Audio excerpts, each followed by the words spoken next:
análise de Blonde. Até passei um batom vermelho, fiz aqui, ó, pra falar Marilyn é nós, pero não muito. Vamos conversar sobre esse filme? Quanta gente opinou, ai, não gostei, é isso, é aquilo outro. Lógico que eu vou trazer primeiro um olhar psicanalítico, né? Um olhar mais junguiano, na verdade, para vocês entenderem aquilo que é óbvio, que mexe com todo mundo. Todo mundo já mandou, Dani, a mãe dela isso, o pai dela aquilo, ela buscava o pai nos homens, ela era uma criança, blá, blá, blá, blá. Então, óbvio que eu não vou chover no molhado, tá? Mas eu vou querer trazer, assim, a partir das falas de Jung, um cenário um pouquinho mais profundo, para você ver bem definidinho, assim, essa condição da Norma Jean, tá? Então, vamos lá. De onde ela vem? Ela vem de um complexo materno negativo. Então, como Jung se referiria a esta mulher, né? Esse ícone, como uma mulher de Eros exacerbado, que vai culminar numa coisa bem conhecida pra gente, que é o arquétipo da amante, tá? Mas é essa mulher de Eros exacerbado. De onde psiquicamente ela vem? Jung diz, ela é a resposta, presta atenção, essa mulher, Marilyn, é a resposta a um matriarcado sombrio. Uou! O que você quer dizer com isso, Jung? Muito bem.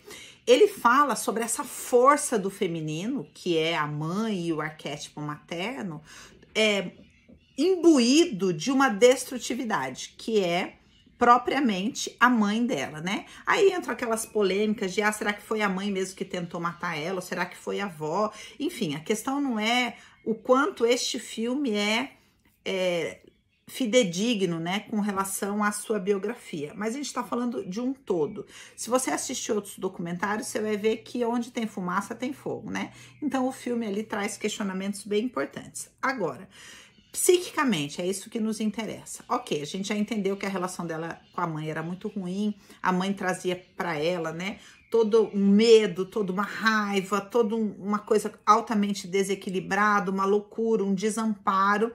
Então, a identidade dela nasce de um matriarcado sombrio. Ok, muito bem.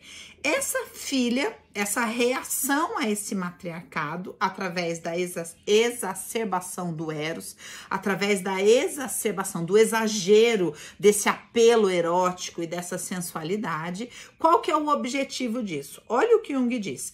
Tem em mira essa exacerbação do Eros, tem em mira o homem que deve ser resgatado. Então, veja, o pai dela não era apenas a fantasia do salvador, daquele homem que viria salvá-la daquela condição, a quem ela queria atrair com o seu instinto mais primitivo, que era a sua sexualidade. Mas ela também mirava toda essa potência que nasce de uma destrutividade, que é esse matriarcado sombrio. Ela mirava toda essa potência no objetivo de resgatar este homem, este pai. Resgatar do que, segundo Jung? Da preponderância do materno feminino. Então, veja, aqui ela é um exagero em todos os sentidos, mas, em geral, as mulheres que apelam para a sexualidade como arma de conquista estão, na verdade, mirando nesse objetivo, tá? Nesse resgate desse homem dentro desse triângulo, meu pai, minha mãe e eu, o resgate desse homem que é sufocado pela preponderância desse materno feminino. Olha o que mais Jung diz sobre essa mesma mulher. Ele diz, é uma mulher cujo destino é ser um elemento de perturbação. Por que ele diz isso? Porque diz que como ela nasce do caos, psiquicamente, a gente tá falando de um arquétipo, tá? De uma identidade arquetípica que tá lindamente personificado em Marilyn Monroe. Mas é uma figura arquetípica, não que Marilyn seja um arquétipo, mas ela prefigura um arquétipo, tá? Que é essa amante, que é essa mulher com Eros exacerbado. Esta mulher cujo destino é ser um elemento de perturbação, ela nasce de um feminino caótico, entende? E como nasce de um feminino caótico, usa a perturbação para tentar restabelecer a ordem. Olha quem é Amante, olha quem é Jung ensinando tudo isso pra gente. Então essa mulher, o destino dela é ser um elemento de perturbação. E ela realmente faz isso por onde passa, nas famílias onde passa, ali agora falando do filme de novo, no cinema, na sociedade da época, naqueles outdoors gigantes com ela mostrando as pernas, com toda a revolução que ela traz através da sua sexualidade, tá? Mas ele também diz, ela é uma mulher cujo destino é ser um elemento de perturbação, e em casos patológicos, como no caso dela, que era um caso patológico, é exclusivamente destrutiva. Ou seja, não tem nada que ela faça de bom, não. Toda contribuição dela é destrutiva. Por quê? Porque o objetivo, né, do ciclo completo, na verdade, Jung diz que essa mulher, quando bem-sucedida em sua jornada, nasce do caos e se configura na ordem, ou seja, ela vem, faz isso e desperta a força de um homem que restabelece a luz da consciência. Então o Eros é o primitivo, é o sexual, e o Logos é a lucidez, né? É a clareza, é a consciência. Segundo Jung, essa mulher pega toda essa potência vinda do caos e mira neste homem em busca de ativar nele essa consciência que vai ajudar a resgatá-la. Mas, infelizmente, ela nunca consegue, tanto que Jung diz aqui, em casos patológicos, essa força dela é sempre destrutiva. E normalmente, nesses casos, e no caso de Merlin também, ela própria, como elemento perturbador, é perturbada. Ou seja, ela não consegue simplesmente ir lá, causar e depois voltar e ter uma vida normal. Não, ela tá completamente dominada, possuída arquetipicamente por aquilo que a constitui no profundo, tá? Então, que é essa perturbação.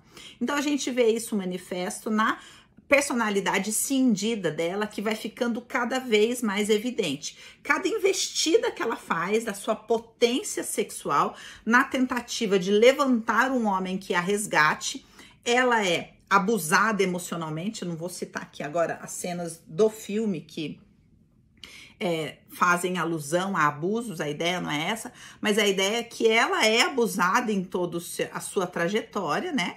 E vai perdendo força e vai cindindo cada vez mais. A Norma Jean, essa moça que quer ser amada, essa menina ferida que busca uma família, que busca um amparo, que busca um colo, dessa identidade arquetípica, né, que ela tá construindo, que é a Merlin. Então o filme aborda bem isso, ela tentando invocar, né, esse arquétipo para resgatá-la dessa condição destruída que começa a ficar cada vez maior.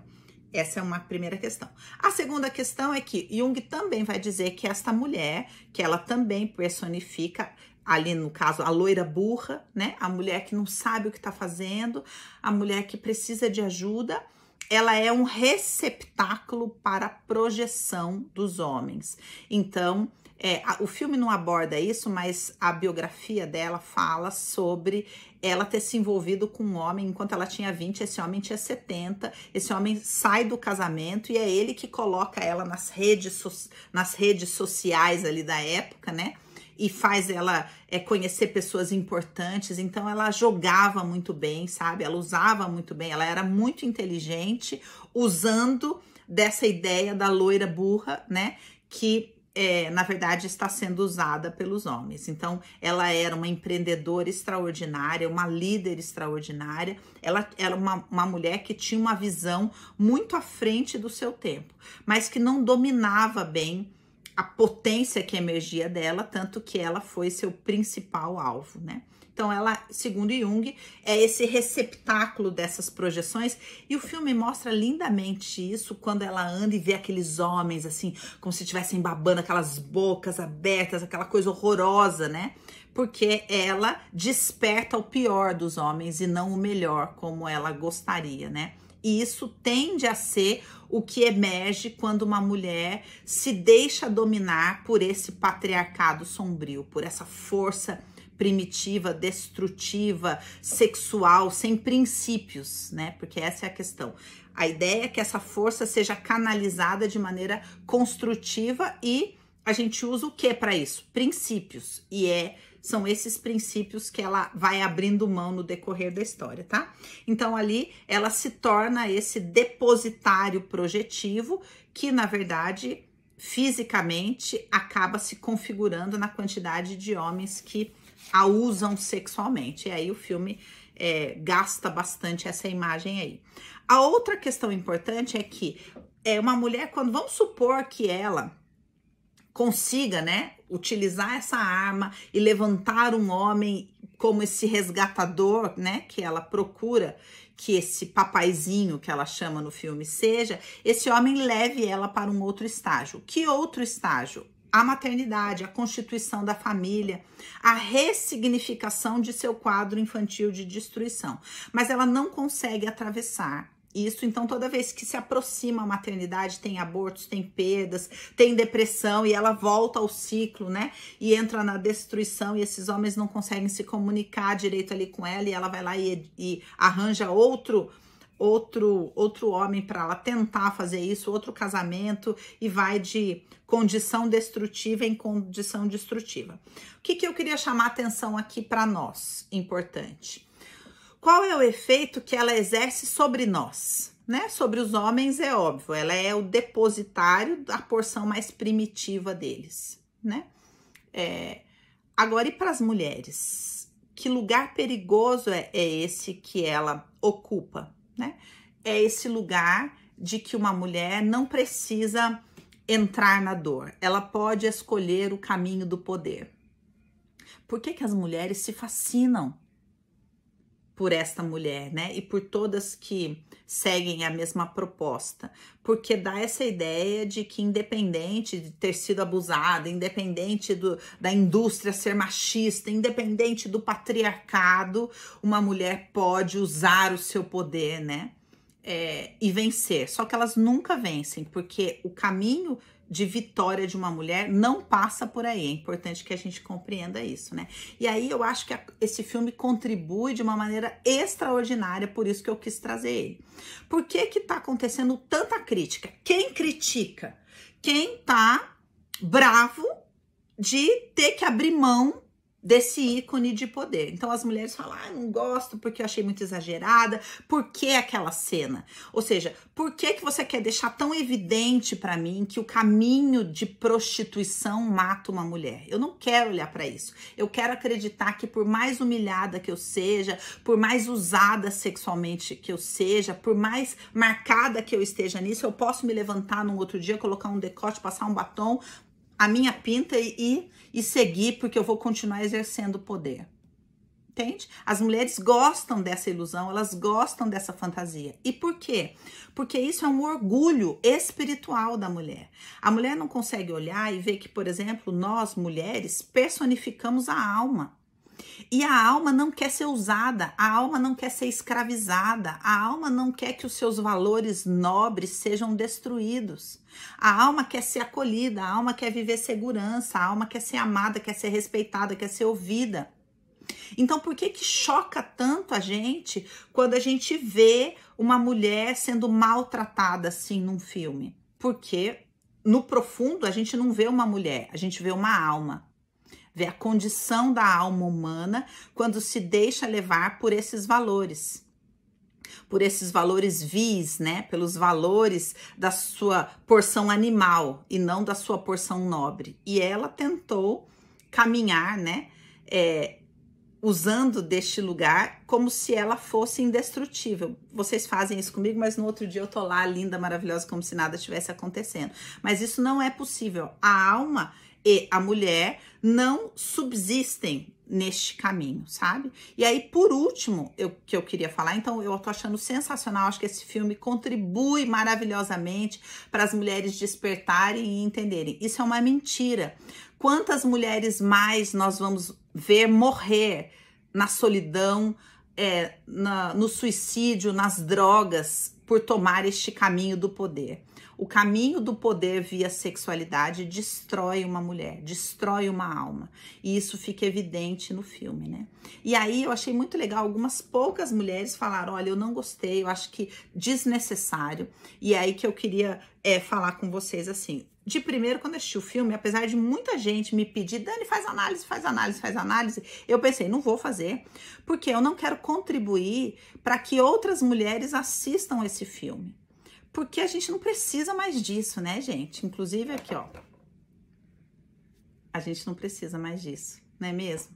Quantas vezes mais a gente vai assistir mulheres sendo abusadas, mulheres expostas sexualmente? Eu olhei aquele filme, olhei essa atriz linda, que pra mim é uma menina, e vi minhas filhas, e falei, eu não quero mais ver isso, sabe? Eu acho que nós mulheres tínhamos que olhar e falar, chega de jovens mulheres florescerem, né, na arte e serem usadas até ficar um lixo, sempre nuas, sempre de quatro, sempre expostas, sempre sendo colocadas dessa maneira, e nós mulheres assistindo. Imagina se passa um filme desse e a gente simplesmente fala uma para outra, não assista. E começa a ensinar a cultura ao nosso redor que não, a gente não quer ver mais as mulheres nessa situação. Imagina que lindo que vai ser. Eu espero contribuir minimamente para isso. Infelizmente, eu tive que indicar o filme para poder falar o que eu queria. Mas eu espero que chegue um dia que a gente simplesmente fale, não assista, não vale a pena.